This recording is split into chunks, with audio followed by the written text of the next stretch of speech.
the craft beer strategy, swarming TikTok bees, and dunking on Drake. Welcome to the Unlimited Supply Podcast, your daily music business TLDR in your ear, powered by a punishing amount of TikTok scrolling and brought to you by NoDisc, helping music, technology, and finance companies navigate the music industry, and partnered with Digital Music News. It's March 19th, 2025, and I'm Lars Murray out in the boondocks today.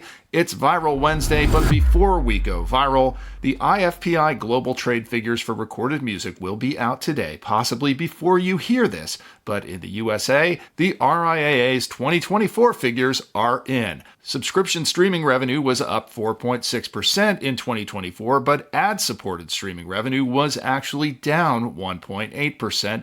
Overall, streaming recorded music barely beat inflation. 2024 was a great year for music, but maybe not the best year for the overall industry. Of course, we've all gotten used to year-over-year growth in the streaming era, but it's not all that long ago that the industry was actually shrinking. Cue Gen X and Boomer execs shaking their canes at the Millennial and Gen Z industry folks who have never experienced anything but growth.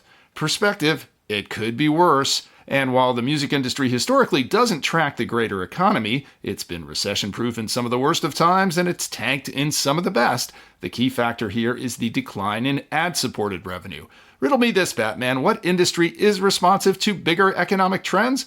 Yes, the ad economy. The thing of it is that subscription revenue, while flattening, is still growing. What dragged things down in the US was that ad-supported revenue, meaning that the free tiers of Amazon and Spotify and the continuing tailspin of the mostly ad-supported Pandora. Yes, Pandora is still a factor in the US, with 43 million monthly active users, roughly a third of Spotify's 115 million North American MAUs.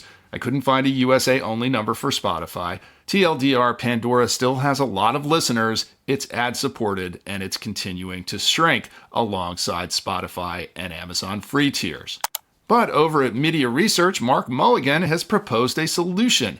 If the flattening of streaming isn't gloomy enough, Mark Mulligan over at Media Research is citing media's finding that this year 71% of indie labels are worried about two-tier royalties, up from 64% last year. But Mark Mulligan does not stand still. He boldly lays out 5 moves that he suggests could reverse the dwindling fortunes of independent labels and longer-tail artists. The boldest of the suggestions is that the artists go back to withholding or windowing at least some of their music from the mainstream DSPs, calling it premium product and building a higher paywall or window in front of that premium product. The Fiji water or craft beer strategy. Certainly it makes no sense for smaller artists to essentially be giving away their music on Spotify forever. The problem is finding an audience without Spotify, which is a steep hill to climb, or more realistically knowing when it's safe and appropriate to start windowing. The upside of building a higher paywall is obviously better margins on your music. The downside is that if you aren't careful, you end up effectively hiding the music, a move that has damaged the relevance of even huge stars like Prince. Man, this is a complex business. All credit as always to Mark Mulligan for taking a bold stance backed by data. It's a great read over at Media Research. If you've been in the biz a while, you learn to be a little bit circumspect on your language. After all, the last thing I want to do is tick off Republicor or Interscope or my old bosses, none of whom are pimps and thieves. That's why sometimes you have to look outside the industry for a little straight talk, and a big thanks to Emma Roth over at The Verge, who can write a headline like, quote, "Our 5 favorite dunks from Drake's label over his Not Like Us lawsuit." You're not going to see that headline in Hits Daily Double or Billboard or even Unlimited Supply. Any criticism of Drake or KDOT on this podcast comes through the filter of friendly career advice based on 30 years of been there, done that. Anyway, it's never fun to root for the label against the artists, but when you said this back when the whole thing started, it's hard to resist joining the Dunk Fest. As for artificially hyping Spotify and paying off iHeart, I got news for you, bud. If they did it for Kendrick, they certainly also did that for you. For years. So maybe stop sawing so hard on that limb, Daffy, or pretty soon all we'll be seeing of you is a couple of feathers floating in the air. Emma Roth's story is the very picture of that limb plummeting to the earth. Okay, let's do the viral verse. Emma Roth doesn't just dunk on Drake, she also covers the TikTok beat. For the last few days, the U.S. Vice President and everyone else has been dropping hints that Oracle will be the solution to the TikTok shutdown. Emma is reiterating that Oracle is the likely beneficiary of the forced divestiture of TikTok, with the small caveat that China and ByteDance will be turning over everything but the algo. Ask a TikTok user or creator, the algo is everything. Look for a solution that will satisfy the U.S. government's safety concerns, hand TikTok over to administration friend Oracle, and struggle to remain more relevant than Timberlake-era MySpace. Where will all those TikTok algo refugees end up? Well, one plan gathering steam among TikTok creators is to leave the hive in a swarm and head over to YouTube Shorts. But first they have to rinse out all of those annoying youngs and olds clogging up that platform. That's why TikTok creator @Privden2 has hatched a plan to colonize YouTube Shorts with a brain rot posting barrage next Tuesday, March 25th. By the strange logic of social media, this should soften the ground for the landing of those busy TikTok influencer bees on YouTube Shorts. This is going to be interesting to watch. Fire up some popcorn with honey. Presumably all of those TikTok creators will be taking their increasingly long videos with them. Over at Social Media Today, Andrew Hutchinson is reporting that longer TikTok videos get more reach. Longer is, of course, relative. We're talking so-called longer short videos, or 3 minutes or less. So still less than the average shag session, according to most sources I could access. Get your mind out of the gutter. I Googled it. This is a family podcast. All joking aside, this points the way for the long-suffering social worker bees of the music industry to adjust their practices and the length of their TikToks.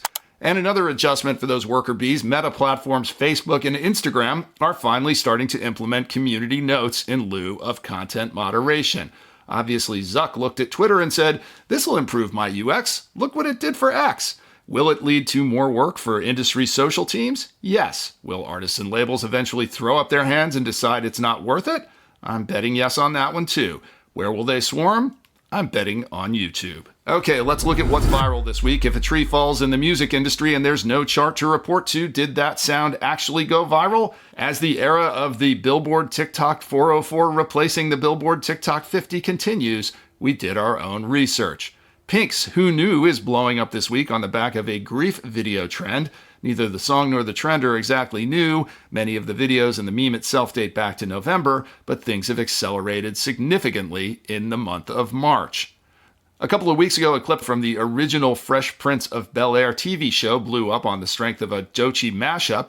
This week, the Will Smith Redemption Tour made another stop on TikTok, with the OG Will Smith and Doechii actually showing up in his feed doing the dance. Guapi's Dreams and Bounce Mares is also blowing up this week on the back of a dance trend to the tune of 50,000 videos created. As for what our viral correspondent Lydia Valentino dug up this week, Lydia reports that Alex Warren's Ordinary has perched at number 2 on Spotify's daily viral songs, following the song's use and Warren's performance on Netflix's Love is Blind. The release of Playboi Carti's blockbuster Music has propelled an interest in his leaked and previewed songs from the 4-year wait between albums. An upload of his 2021 demo, 24 Songs, posted by Spotify profile Ego, is at number 8 on Spotify's viral chart. And for the olds, No Doubt's Just a Girl has seen an increase in TikTok usage after the release of a cover of the song by Florence and the Machine made for the TV series Yellow Jackets. As always, thanks to Lydia for staying on top of the virals. Go check out her Human Source V30 weekly countdown on YouTube. And that's another Viral Wednesday. Support for Unlimited Supply is provided by RoyFi, which provides the lowest rates and fairest terms on advances in the industry. RoyFi is a proud partner of Vistex, Earth Program, A2IM, and more. If you're a distributor, label, or DSP, or anyone paying royalties and you're interested in taking advantage of RoyFi's tech and capital to provide advances, email me directly at lars@nodisk.com. And by Hangout.fm. Hangout by Turntable Labs is the new social listening platform where users connect, discover new music, and play over 100 million songs with their friends and family, and where artists are discovering a new way to connect directly with their fans. Check it out at Hangout.fm. If you want to get unlimited supply in your ear daily, follow us wherever you get your podcasts. If you like what you hear, drop us a rating and that crucial review wherever you get your podcasts. And tell a friend or 3, preferably 5 times, because everything in digital music needs to be repeated 5 times to sink in. Links to what we discussed on the show are in the show notes, and you can visit unlimitedsupplypod.com or email me at lars@nodisk.com to tell us what you think about the show, to feed us info, to feed us lunch, to challenge us on our dubious assertions, and to tell us what we're missing out on. I'm Lars Murray, and remember, in this business, no conflict usually means no interest.